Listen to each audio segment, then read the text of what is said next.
To preserve the performance of your above-counter eSpring water purifier, you'll need to periodically change the system's cartridge. It's easy to know when to make the change because eSpring comes complete with an electronic monitor that tells you when it's time to replace the cartridge.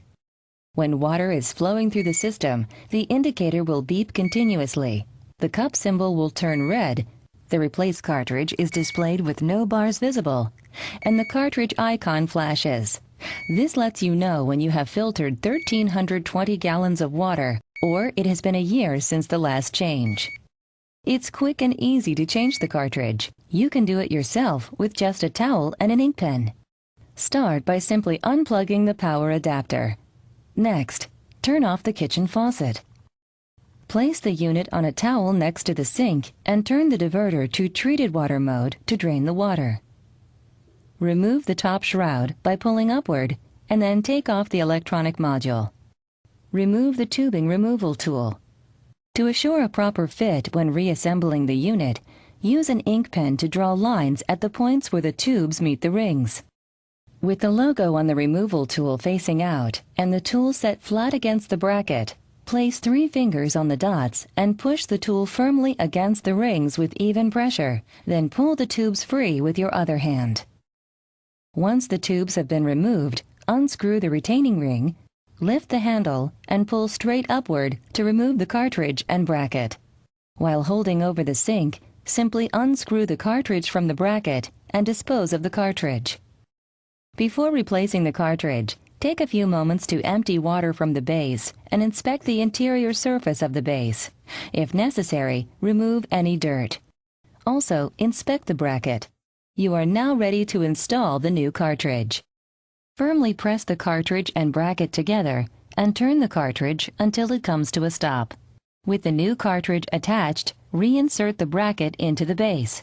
Align the notches of the bracket with the tabs on the base. With the handle down, press down firmly until the bracket contacts the base.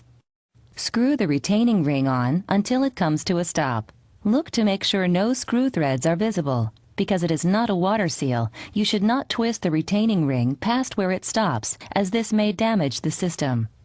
Now, reinsert the water tubes until they align with the marks you made. You'll feel a little resistance before each tube is fully into place. Turn on the cold water and turn the diverter to treated mode to let the water run through the system. It takes a little while for the water to saturate the cartridge. Then, let the water run through the system for about 5 minutes to remove any air or carbon dust from the system. Check for any signs of leaks. Turn the diverter to untreated water mode, then turn off the water at the kitchen faucet. Now replace the electronic module on top of the unit and take a moment to store the removal tool for future use. Make sure the cord is inserted properly into the notch on the back and the tubing is in the proper slots. Return the top shroud to the base unit and snap in place. Plug the power adapter back into the wall and wait for the monitor to register with a beep. Turn on the cold water with the diverter in treated mode to let the water run through the system. Check to make sure the monitor has blue scrolling water drops with a blue cup. The monitor will automatically reset when it recognizes that a new cartridge was installed. Now, move the unit back into position. The system is ready again, ready to give you and your family the clean, great-tasting water that you depend on your eSpring water purifier to provide.